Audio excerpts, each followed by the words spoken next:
عليكم ورحمة الله. السلام عليكم ورحمة الله.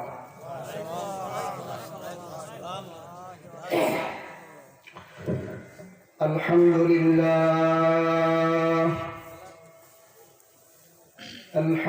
لله نحمده ونستعينه ونستغفره ونعوذ بالله من شرور أنفسنا ومن سيئات أعمالنا. من يهده الله فلا مضل له ومن يضلله فلا هادي له. ونشهد أن لا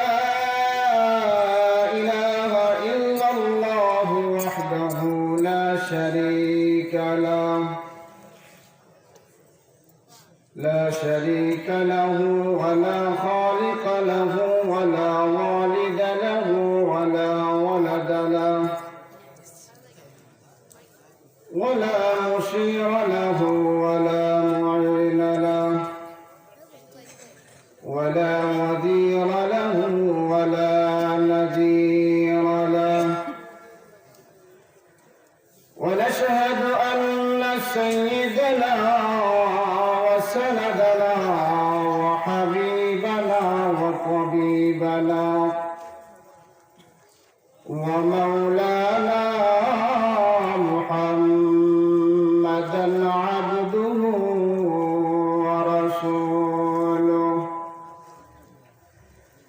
الذي لا نبوة بعد نبوته ولا رسالة بعد رسالته ولا سيرة بعد سيرته ولا خلق بعد خلقه ولا كتاب بعد كتابه ولا أمة بعد أمته صلى الله عليه وعلى آله وأصحابه وبارك وسلم تسليما كثيرا. أما بعد فأعوذ بالله من الشيطان الرجيم. بسم الله الرحمن الرحيم. يؤتي الحكمة من يشاء ومن يؤت الحكمة فقد أوتي خيرا كثيرا وما يذكر إلا أولو الألباب. وقال رسول الله صلى الله عليه وسلم خيركم من تعلم القرآن وعلمه أو كما قال عليه الصلاة والسلام. সকলে একটু দুরূদ ইব্রাহিম পাঠ করি। اللهم صل على محمد وعلى آل محمد كما صليت على إبراهيم وعلى آل إبراهيم إنك حميد مجيد.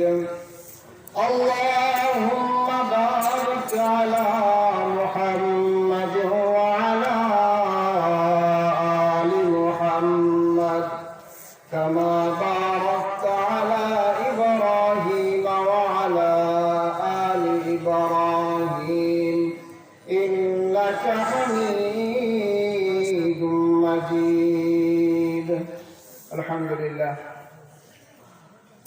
পশ্চিমবঙ্গ জামিয়া হুসাইনিয়া ফয়জুল উলুম মহিলা মাদ্রাসা কর্তৃক আয়োজিত বাৎসরিক ইসলামী মহাসম্মেলনের সম্মানিত জনাব সদর, উপস্থিত হযরত উলামায়ে কেরাম, সামনে উপবিষ্ট আমার মুরব্বিয়ানে আযম, কলিজার টুকরা যুবক ভাইয়েরা, পর্দার আড়ালে মা বোনেরা, রব্বে কারীমের দরবারে শুকরগুজার হয়ে সকলেই পড়ি আলহামদুলিল্লাহ। যে রব্বে কারীম এই কনকনে শীতের মধ্যে আরামের ঘুমকে হারাম করে দিয়ে আমাদেরকে যে রব্বে কারীম এই জান্নাতের বাগানে নিয়ে আসছেন, সেই রব্বে কারীম হইতে পারে আল্লাহ তাআলা আমাদেরকে মাফ করার ইচ্ছা করছেন, কি বলেন? এই জন্যই রব্বে কারীম আমাদেরকে জান্নাতের বাগিচায় নিয়ে আসছেন। এই জন্য আরেকটু জুড়ে সুরে বলি আলহামদুলিল্লাহ। আমার ভাইরা যারা এখন রাস্তাঘাটে দোকানপাটে ঘোরাফেরা করতেছেন, অনুগ্রহপূর্বক আপনার প্যান্ডেলে চলে আসেন। অল্প কিছুক্ষণের মধ্যে আমাদের প্রধান মেহমান চলে আসবেন। আমার ভাইরা, আমরা কেন শুকরিয়া আদায় করলাম? আমাদেরকে আল্লাহ তাআলা এমন একটা জিনিসের সুযোগ করে দিলেন, জীবনে 20 বছর 30 বছর 40 বছর পের হয়ে চলে গেছে, আমার বয়স থেকে অতিক্রম হয়ে গেল। গুনাহ করতে করতে আমাদের অন্তরকে কালো মরিচিকা বানিয়ে ফেলছি। হইতে পারে আজকে এই জান্নাতের বাগানকে উসিলা করে আল্লাহ তাআলা আমাদের সমস্ত পিছনের গুনাহ খাতাগুলি মাফ করে দিতে পারেন। আমার ভাইরা, যেই রব্বে কারীম গুনাহ মাফ করার একটা মজলিসের মধ্যে আমার মতো গুনাহগারকে নিয়ে আসলেন, সেই রব্বে কারীমের শুকরিয়া আদায় করব না তো কার শুকরিয়া আদায় করব বলেন? যে রব্বে কারীম আমার মতো আরো গুনাহগার এখনো বাড়িতে শুয়ে আছে, বাজারে ঘোরাফেরা করে মাহফিলে আসার মতন ক্ষমতা হয় না, যে রব্বে কারীম আমাকে রহমতের চাদরে ঢেকে নেওয়ার জন্য এই জান্নাতের বাগানে নিয়ে আসলেন, এই জান্নাতের বাগানে আনার পর রহমতের ফেরেশতারা আমাদেরকে বেষ্টন করে আছে। এমন একটা মাহফিলে যে আল্লাহ আমাদেরকে নিয়ে আসলেন, ওই আল্লাহর শুকরিয়া আদায় করার দরকার আছে না নাই? এবার যারা দোকানপাটে আছো বন্ধু, বাড়িতে এখনো আছো, রাস্তাঘাটে আছো, তোমরা এবার চিন্তা করো তোমাদের শুকরিয়া আদায়ের দরকার আছে না নাই? আপনারা কোন আছে না নাই? মুহতারাম ভাই, একবার আলহামদুলিল্লাহ বললে কি হয়? আল্লাহ রাসূল বললেন, আলহামদুলিল্লাহি তামলাউল মিজান। সুবহানাল্লাহ। এই আওয়াজটা একটু বাড়াও, ইকো বাদ দাও।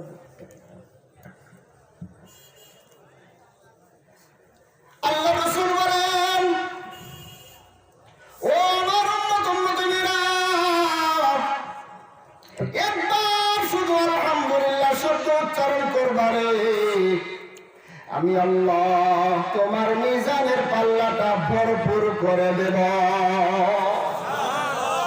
একবার যদি আলহামদুলিল্লাহ শব্দ উচ্চারণ করতে পারো, তোমার মিজানের পাল্লাটা ভরে দেব। মিজানের পাল্লাটা ভারী করে দিব না ভরে দিব? আল্লাহ রাসূল বলেন, একবার যদি আলহামদুলিল্লাহ বলো, আল্লাহ তাআলা তোমার মিজানের পাল্লাটা ভরে দিবেন। সুবহানাল্লাহ। ভরা এক জিনিস আর ভরে দেওয়া আরেক জিনিস। এবার প্রশ্ন হয়, একবার যদি আলহামদুলিল্লাহ করি, মিজানের পাল্লা যদি ভরে যায়, আরেকবার আলহামদুলিল্লাহ বললে সওয়াব রাখবে কোথায়? মুফাসসিরিনে কেরাম বলেন, যখন বান্দা জবান দিয়ে আলহামদুলিল্লাহ শব্দ উচ্চারণ করবে, এই শব্দটা সরাসরি আল্লাহ তাআলার আরশে আযমে চলে যায়। সুবহানাল্লাহ। এই শব্দটা সরাসরি আল্লাহ তাআলার আরশে আযমে চলে যায়। আরশে আযম থেকে সরাসরি এই শব্দটা জান্নাতের মধ্যে চলে যায়। এই শব্দ দিয়া যে বান্দা আলহামদুলিল্লাহ শব্দ বলছে, এই শব্দটা আরশে আযম হয়ে জান্নাতের মধ্যে চলে যায়। আর জান্নাতের মধ্যে ফেরেশতারা যে বান্দা আলহামদুলিল্লাহ বলছে, একবার মিজানের পাল্লা ভারী হয়ে যে পরিমাণ, মিজানের পাল্লা ভরে গেলে যে পরিমাণ জান্নাতের মধ্যে নাজাত নিয়ামত পাওয়ার কথা ছিল, এই আলহামদুলিল্লাহ শব্দটা জান্নাতে যাওয়ার সাথে সাথে ফেরেশতারা তার নামে আব্দুর রহমান বা আব্দুল করিম যে কোনো নাম হোক, তার নামে জান্নাতের মধ্যে ওই পরিমাণ নাজাত নিয়ামত বরাদ্দ করে দেয়। এই জন্য আলহামদুলিল্লাহ বলার দরকার আছে না নাই? আল্লাহ তাআলা বলে, আমার নামে কেন আলহামদুলিল্লাহ বলবা না? মার পেট থেকে নিয়ে এখন পর্যন্ত তো আমি তোমাদেরকে খাওয়াই, আলহামদুলিল্লাহ কেনই বা বলবা না? এই যে কথা বলতেছি এটা আল্লাহ তাআলার শুকর, এটা কোনো গরবদের কিছু না, অহংকারের কিছু না দোস্ত। আপনারা মাহফিলে বসে আছেন, এটাও মালিকের শুকরিয়া। আপনারা সুস্থ আছেন, এটাও মালিকের শুকরিয়া। আমরা এখানে কথা বলছি বা শুনছি, এটাও মালিকের শুকরিয়া। আল্লাহ তাআলা আমাদেরকে জান্নাতের বাগানে নিয়ে আসছেন, পুনরায় আবারও বলি আলহামদুলিল্লাহ। আমার মুহতারাম ভাই ও দোস্ত, যে আয়াতে কারিমা তেলাওয়াত করেছি, অল্প কিছুক্ষণ সময় আয়াতের উপর আলোচনা করবো ইনশাআল্লাহ। কষ্ট হবে না তো? মনে করতে পারে এই ছেলে কি কথা বলবে, ঢাকা থেকে বড় মেহমান আসছে, অবশ্যই উনি কথা বলবেন, উনি বিশ্রাম করতেছেন, আপনাদের সামনে দোয়া নেওয়ার জন্য শুধু আসছি। আসলে এখানে আমার কথা বলার উদ্দেশ্য না, কারণ আজকে মাহফিলের পরিচালনার দায়িত্ব মুরব্বীরা আমাকে দিয়েছেন পরিচালনা করার জন্য। তো এটা এখন মুরব্বীদের আদেশ যে অল্প কিছুক্ষণ কথা বলার জন্য। আপনাদের কষ্ট হবে না তো? কি বলেন? মনে মনে দোয়া করতে থাকেন, আল্লাহ তাআলা যেন এই গোলামের জবান থেকে কিছু কার্যকারী কিছু কথা জবান থেকে বের করে দেন। সকলে বলি আমিন। আমার ভাইরা, আল্লাহ তাআলা বলেন, ইউতিল হিকমাতা মান ইয়াশা, আল্লাহ তাআলা যাকে ইচ্ছা করেন হিকমত দান করেন। এই হিকমত শব্দ কোরআনে কারীমের মধ্যে বহু জায়গায় রয়েছে, এক এক জায়গায় স্থান কাল পাত্র ভেদে অর্থ হয়। এখানে ইউতিল হিকমাতা মান ইয়াশা, এখানে আল্লাহ তাআলা যে হিকমতের কথা বলা হয়েছে, অর্থাৎ আল্লাহ তাআলা যাকে ইচ্ছা করেন কুরআন এবং হাদিসের ইলম অর্জন করার তৌফিক দান করেন। সুবহানাল্লাহ। কি বুঝলাম? আল্লাহ তাআলা যাকে ইচ্ছা করেন সেই কুরআন এবং হাদিসের জ্ঞান অর্জন করতে সক্ষম হয়। অর্থের বলে গলার জোরে, দিমাগের জোরে কেউ আলেম হতে পারে না। শিক্ষক ছাড়া কেউ আলেম হতে পারে? জোরে কান। ঘরে বসে আলিফ বাতাসা পড়লে আলেম হওয়া যায় না। জোরে বলেন ঠিক কিনা? ঘরের ভিতরে পয়সা পয়সা আলিফ বাতাসা পড়লে আলেম হয় না। আলেম হতে হইলে, আলেম হতে চাইলে এই সমস্ত মাদ্রাসায় যেতে হয়। আলেম হতে চাইলে এরকম লেঙ্গুরা বাজার মাদ্রাসার মতো, পশ্চিম লেঙ্গুরার মাদ্রাসার মতো মাদ্রাসায় যেতে হয়। উলামায়ে কেরামের সোহবতে থেকে, উস্তাদদের সোহবতে থেকে, উস্তাদদের দমক খায়া, উস্তাদদের পিঠা খায়া আলেম হতে হয়। শাসন এবং আদরের মধ্যে থেকে ছাত্র মাদ্রাসায় যখন লেখাপড়া করবে, ওই ছাত্রটা একদিন না একদিন আল্লাহর দরবারে কবুল হয়ে আলেম হয়ে যাবে। আলেম ছাড়া, শিক্ষক ছাড়া যেরকম আলেম হওয়া যায় না।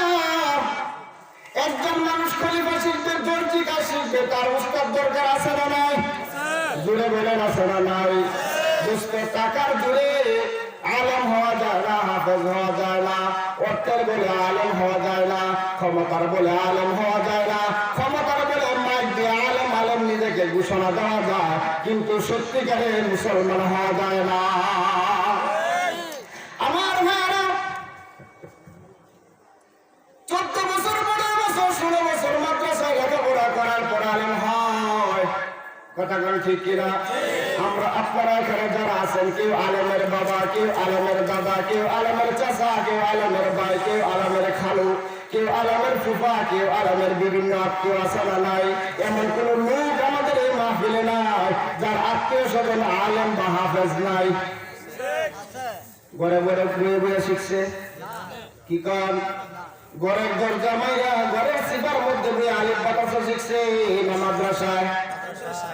যদি কোনো ব্যক্তি বলে তোমরা উস্তাদদের ফিটে রেখে মাদ্রাসায় লেখাপড়া করেছে আর আমি ঘরের মধ্যে নিজে নিজে আলিফ বা তা শিখছি, তোমার চেয়ে আমি কেমনে বেশি বড় মুসলমান হইলাম না? এর মতো আহম্মদের মতো নাদান আল্লাহর আসমানের নিচে জমিনের উপরে আরেকটা নাই। কথা বলেন ঠিক কিনা? আলিফ বা তা শিখলে আলেম হওয়া যায় না। আলেম হইতে হইলে কোরআন এবং হাদিসের জ্ঞান অর্জন করতে হয়। আর কোরআন এবং হাদিসের জ্ঞান অর্জন ক্ষমতার বলে হয় না, আল্লাহ যদি চাই তাহলে হয়। একজন আলেমের দাম কত? আমাদের সমাজে তো অনেক আলেম হাফেজ রয়েছে, কিন্তু আমরা আলেমের শান আলেমের মান বুঝি না। আলেমের শান আলেমের মান যদি বুঝতাম, কে কি কইলো, ইউটিউবে কে কইলো, ফেসবুকে কে কি কইলো, এদিকে খেয়াল করতাম না। আমরা শুধু আলেমের সম্মানের দিকে খেয়াল করতাম। আমার ভাইরা, এই জন্য বিভিন্ন সময় নাস্তিক মতবাদেরা বিভিন্নভাবে উস্কানি দিয়ে আমাদেরকে কথাবার্তা বলবে। এই জন্য কি আমরা আলেম থেকে বিমুখ হয়ে যাব? জোরে বলে আলেম থেকে বিমুখ হয়ে যাবে? আমরা কারা কারা আলেমের পক্ষে থাকবো ইনশাআল্লাহ?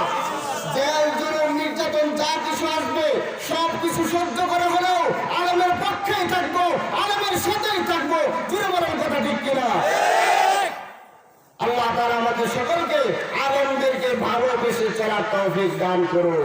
যাদের ভিতরে আলেমের দিন আছে, আল্লাহ রাসূল বলেন আলান নবী সাল্লাল্লাহু আলাইহি ওয়াসাল্লাম কুন আলিমান আও মুতাআল্লিমান আও মুত্তাবিআন আও মুহিব্বান ওয়া লা তাকুন খামিসান। আমার ভাইরা, আল্লাহ রাসূল বলেন তুমি নিজে আলেম হও, যদি সম্ভব হয় তুমি নিজে আলেম হও। যদি আলেম না হতে পারো তুমি ছাত্র হও। যদি তাও না হতে পারো তুমি তাদের ইত্তেবা করো, অনুসরণ করো, তাদের সহযোগিতা করো। যদি তাও না পারো, তোমার টাকা পয়সা নাই, কোনো কিছু নাই, মহব্বত করতে পারো। শেষ নম্বর হলো তাদেরকে ভালোবাসা। যদি এটাও না হয়, সাবধান ও আমার উম্মতরা, সাবধান। 5 নম্বর হয় না, অর্থাৎ আলেমদেরকে ঘৃণার চোখে তাকায় না। আলেমদেরকে যদি ঘৃণার চোখে তাকাও, আলেমদের দিকে যদি ঘৃণার চোখে তাকাও, ঘৃণার নজরে তাদের উপরে আঙ্গুল করো, খোদার কসম করে বলি তোমার এই চোখ বেশি দিন ভালো থাকবে না। আমার ভাইরা, আলেমের সাল আমরা তো দিতে পারি না। আগেকার যুগে আলেমদের কেমন শান ছিল দোস্ত? আমরা তো মনে করি এত আমার চাচা, এত আমার ভাইস্তা, এত আমার নাতি, কে এত সম্মান। কিন্তু দোস্ত রে, আপনার নাতি হতে পারে, আপনার ভাতিজা হতে পারে, আপনার এরকম ভাবে এরকম চাচাতো ভাই হতে পারে, কিন্তু তার ভিতরে তো আল্লাহ তাআলা এমন একটা আলেম দিয়েছেন যে আলেমটা টাকার জন্য হয় না। মাশা আল্লাহ তাআলা যাকে ইচ্ছা করেন তাকে সেই আলেম দান করেন। বাদশাহ হারুনুর রশিদ, আমরা সকলে নাম শুনছি। বাদশাহ হারুনুর রশিদের সময়, ওনার সময়কালে আব্দুল্লাহ ইবনে মুবারকের মাদ্রাসা ছিল ওনার বাসভবনের পাশে। তো আব্দুল্লাহ ইবনে মুবারক ওনার মাদ্রাসায় হাজার হাজার ছাত্র। তো বাদশাহ হারুনুর রশিদ যখন রাষ্ট্রীয় কোনো কাজে তার বাসভবন থেকে বের হয়ে কোথাও চলে গেলেন, তখন বৃহস্পতিবার মাদ্রাসায় ছুটি হয়ে গেল, বন্ধ হয়ে গেল। তো ছাত্ররা দলে দলে মাদ্রাসার ছাদ দিয়া, এই বাসভবনের ছাদ দিয়া, রাস্তা দিয়ে হেঁটে হেঁটে যাচ্ছে আর পড়তেছে। কেউ কথা বলতেছে, কেউ পড়তেছে, কিচির মিচির আওয়াজ শোনা যায়। এমন সময় বাদশাহ হারুনুর রশিদের স্ত্রী খাদেমাকে দেখে বললো, কে খাদেমা, বাসার পাশে এত হইচই কারণটা কি? তো খাদেমা বলতেছে, আব্দুল্লাহ ইবনে মুবারকের মাদ্রাসার ছাত্রদের ছুটি হয়েছে, ওরা বাড়ির দিকে যাচ্ছে আপনার বাসভবনের পাশ দিয়ে, এই জন্য আওয়াজ শোনা যায়। বাদশাহ হারুনুর রশিদের স্ত্রী মাথা গরম হয়ে গেল। এবার মাথা গরম হওয়ার পর খাদেমাকে ডাক দিয়ে বলল, আমার ঘুম নষ্ট করে দিল তারা, তাদের হইচই কারণে আমার ঘুমের ব্যাঘাত ঘটিয়ে দিল। বাদশাহ আসার পর তাদের নামে নালিশ দেওয়া হবে। যখন বাদশাহ হারুনুর রশিদ রাষ্ট্রীয় কাজ সেরে বাসায় প্রবেশ করলেন, এসে তো দেখে তার স্ত্রীর গাল দুইটা ফুলে রয়েছে। স্ত্রীকে জিজ্ঞাসা করলো, স্ত্রী তোর গাল কেন ফুলা, তোর কেন এত রাগ, ভিতরে এত রাগ, মনটা কেন খারাপ? স্ত্রী ডাক দিয়া বলে, বাদশাহ আমি যখন ঘুমাই, আব্দুল্লাহ ইবনে মুবারকের ছাত্রদের ছুটি হয়েছে, তারা রাস্তা দিয়ে হেঁটে হেঁটে যাচ্ছে, আমার ঘুমের ডিস্টার্ব হয়েছে। আমি চাই না আমাদের বাসভবনের সামনে দিয়া আব্দুল্লাহ ইবনে মুবারকের ছাত্ররা হেঁটে যাক, আমি চাই না তাদের কারণে আমার ঘুমের ব্যাঘাত ঘটে। আল্লাহু আকবার কাবীরা। বাদশাহ হারুনুর রশিদ ডাক দিয়ে বলে, স্ত্রী রে, এতদিন পর্যন্ত তোমাকে আমি বুদ্ধিমতী মনে করেছিলাম, কিন্তু আজকে দেখি না তোমার ভিতরে বুদ্ধির কোনো বালাই নাই, তুমি তো একটা আহম্মক। কারণ হলো আমি তো এই দুনিয়ার একজন বাদশাহ, কিন্তু আব্দুল্লাহ ইবনে মুবারককে এমন একজন বাদশাহ বানিয়েছেন, আব্দুল্লাহ ইবনে মুবারককে এমন একজন বাদশাহ আলেম বানিয়েছেন, যিনি আমারও বাদশাহ রব্বে কারীম আব্দুল্লাহ ইবনে মুবারকের সিনার ভিতরে ইলমের নূর দান করেছেন। ও আমার স্ত্রী, তুমি বলেছো আব্দুল্লাহ ইবনে মুবারকের ছাত্রদের জন্য আমাদের এই বাসভবনের রাস্তাটা ব্লক করে দেওয়ার জন্য, আব্দুল্লাহ ইবনে মুবারকের জন্য রাস্তা ব্লক করে দেওয়ার জন্য বলেছে রে স্ত্রী, খোদার কসম করে বলি, আব্দুল্লাহ ইবনে মুবারকের জন্য আমাদের বাসভবনের রাস্তা কেন বন্ধ করে দেব? ও স্ত্রী শুনে রাখো, এই মহল্লার মধ্যে, এই রাস্তার মধ্যে সমস্ত প্রজাদের জন্য আমাদের এই রাস্তাটা বন্ধ করে দিতে পারি, আব্দুল্লাহ ইবনে মুবারকের ছাত্রদের জন্য আমার বাসভবনের রাস্তা বন্ধ করতে পারবো না।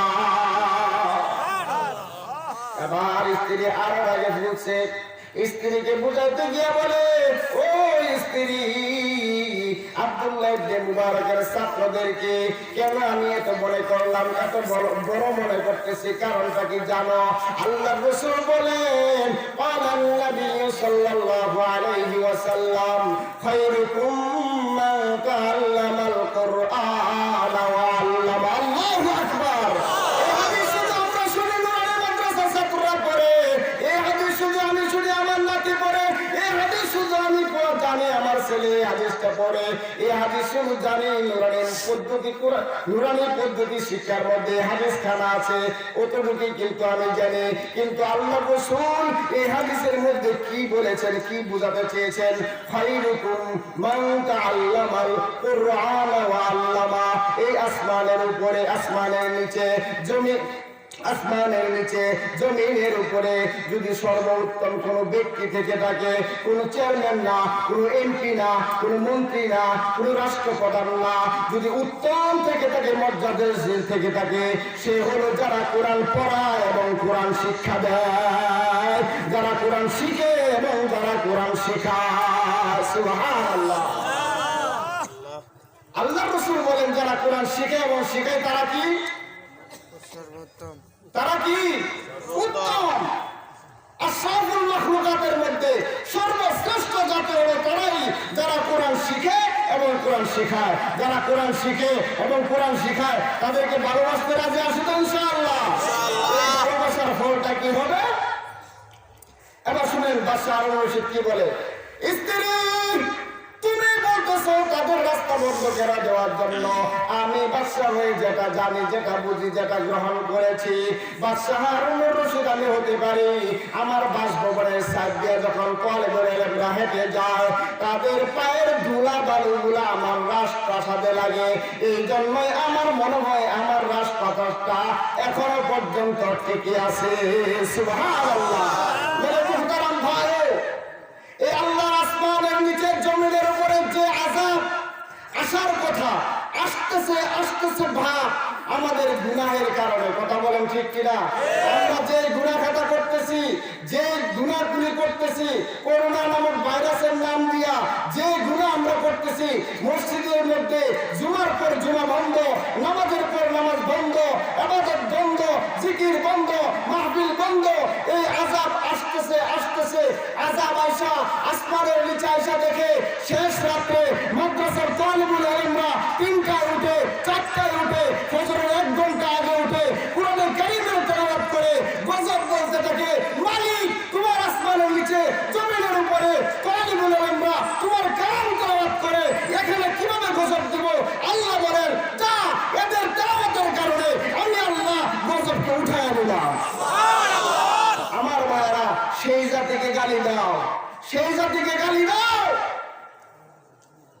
আল্লাহু আকবার কাবীরা, তারা বুঝে না, যারা 15 বছর পরে 16 বছর পরে কোরআনুল কারীমের হিকমত বুঝে, হাদিসের হিকমত বুঝে, তারা বুঝে না। তুমি আলোর মাথা বুঝো? ঘরের মধ্যে আলের বাতাসে বললে আলে। আমার ভাইরা, দুনিয়াতে আমাদেরকে গাল দিতে পারো, গালাগালি করতে পারো, বাজে কথা বলতে পারো, খোদার কসম গালাগালি যদি দুনিয়ার উপরে দাও, এটার ফল পাইবা হাসরে।